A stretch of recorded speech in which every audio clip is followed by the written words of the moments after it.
The first European universities emerged at the beginning of the High Middle Ages, offering courses in the liberal arts and advanced professional training in theology, law, and medicine. A medieval scholar might have described the study of the liberal arts as a necessary precursor to what academics now call critical thinking.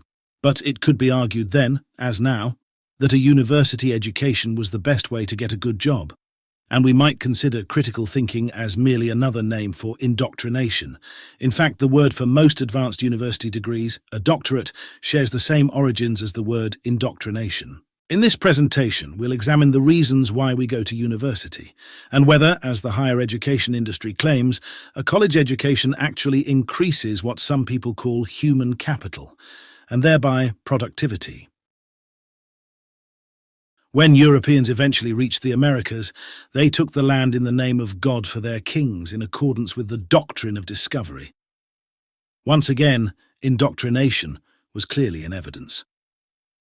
The universities of the first settlers weren't all that different from those of medieval Europe. They functioned as finishing schools for young men of quality. Long after the first universities in the New World were founded, and throughout the first half of the 20th century, a university education was almost unheard of in Canada, except in theology, 1663, medicine, 1833, and law, 1853. By the middle of the 20th century, religion had lost out to economics as the primary force behind our Western universities. Theology has all but disappeared in most universities today. It has been replaced by engineering, accounting, and the sciences. The sciences include economics, sociology, anthropology, political science, management, and the environmental sciences. It seems apparent now that Christian orthodoxy has lost out to a series of warring orthodoxies in the social sciences, each competing for the hearts and minds of society. Indoctrination is still there, but now it's more diverse and inclusive. It's that time of year once again when high school graduates try to figure out what to do with their lives. In Canada, we are at or near the top in terms of the percentage of our adult population armed with a post-secondary education. The conventional wisdom is that a post-secondary education is necessary for people to develop critical thinking skills. From the perspective of the education industry, a broad general education is a key component in developing a country's human capital. In our view, a college diploma, particularly a bachelor's degree, is just a form of credentialism pushed by our post-secondary education industry. We used to think of education as a public good, but if we consider universities as another industrial sector, students and graduates are the industrial equivalent of customers. In this video, we ask the questions that the news media, society, employers, and universities themselves are beginning to ask. Most stakeholders admit that the primary function of universities is to create a generation of graduates that is job-ready.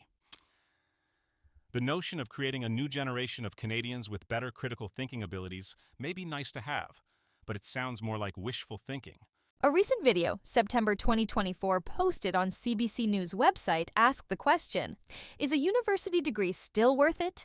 University students across Canada are entering another school year, but are degrees worth the time and money? Taking into account the increasing costs of post-secondary education, we spoke to graduates, professors, and current students about their thoughts on the value of a degree. At about the same time, the Wall Street Journal noted that it's the time of year when high school seniors start narrowing down the list of schools they want to apply to in the fall. To help with that, out this week is the Wall Street Journal College Pulse 2025, a ranking of the best colleges in the U.S.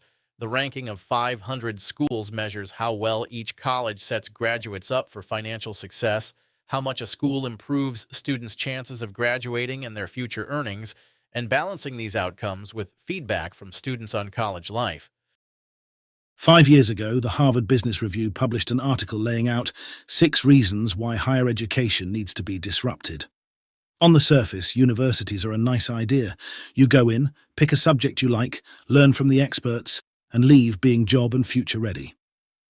This is why so many people, around 40% in rich countries, decide to go to college, even if it means making big financial and personal sacrifices. Yet just because so many people are doing it doesn't mean it's necessarily a good thing to do. In fact, while there is generally a cost in terms of employment prospects of not having a college degree, there are not always clear competitive advantages in having one, particularly if almost half of the population has one. The reality in today's digital-first world is that we need to teach every generation how to learn, unlearn, and relearn quickly, so they can transform the future of work rather than be transformed by it. Our education industry has been particularly successful in expanding the market for its services. When I first went to college in the 1970s, only about 10% of the population had a bachelor's degree or higher. Today, that percentage has surpassed 30%. Academics like to equate post-secondary education to investments in human capital, and of course, the much-loved critical thinking skills that the higher education industry inevitably promises for graduates. According to the IRPP, the Institute for Research on Public Policy, human capital investments yield important social benefits such as increased civic participation, reduced participation in criminal activities, and higher rates of innovation. They go on to say that, with the rise of the knowledge economy and rapid technological change, there is a growing demand for highly skilled, adaptable workers. Empirical studies consistently demonstrate that future growth in GDP is directly related to the knowledge and skills of the labor force. An international online magazine, The Conversation, brings academics together from around the world. According to them, Canada's productivity is lagging. Economic productivity is a measure of the rate at which the output of goods and services are produced per unit of input, for example, labour, capital and raw materials. While Canada ranks among the top countries to live in, our productivity doesn't even hit the top 10 compared to other countries in the Organisation for Economic Cooperation and Development, OECD. That productivity grade is a proxy for how well we compete, which is poorly, where productivity is a measure of GDP per capita. Canada is currently ranked 18th. Its GDP per hour worked at 42.5% of number 1 ranked Ireland. Compared to the United States, Canadian productivity has diminished by 9% between 2000 and 2022, falling to roughly 72% of that of the US. They point to the greater number of small businesses in Canada as a percentage of overall employment. OECD data suggest large companies invest more in productivity-improving technology and training, but even then, many of Canada's largest organizations are comfortably part of stable oligopolies, banking and telecommunications companies, for example, with less industry pressure to be more competitive. In a disclosure statement from Queen's University, it stressed that the author of the article does not work for, consult, own shares in, or receive funding from any company or organization that would benefit from this article, and has disclosed no relevant affiliations beyond their academic appointment.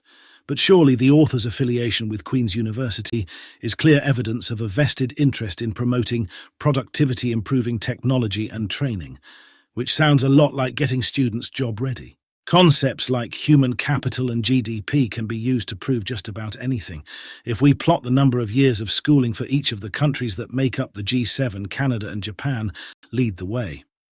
But when we look at GDP per hour worked, for these same countries, Canada and Japan are at the bottom of the group.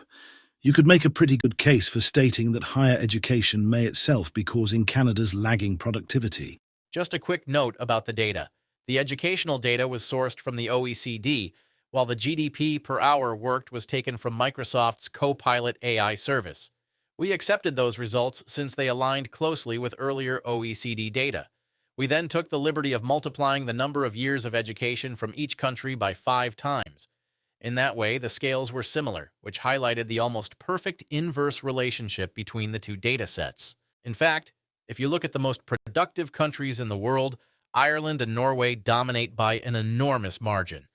But just how useful is that measure?